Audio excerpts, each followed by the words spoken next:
сәлем достар, тіркеліп лайк басып, комментарий жазып, достарыңмен бөлісіңдер. Менің парақшама тіркелуді ұмытпаңдар. Пайдалы ақпараттар өте көп. Мен бүгін сендерге Enis.kz туралы толық ақпарат беретін боламын. Ол үшін интернетке Enis.kz деп жазып аламыз. Бірінші тұрғанды басамыз. Осы жерде сервисы бөлімін таңдап, проверка исполнительной надписи дегенді басып, осы жерде енімізді теріп,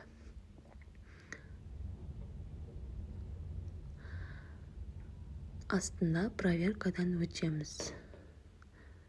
ВЕА деген ағылшынша сөздер шықты.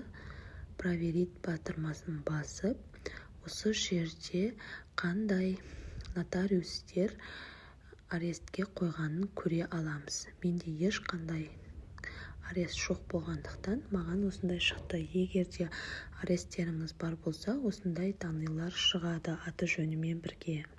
Счеттарыңызды пайдалана алмай жүрсеңіздер, маған жазыңыздар.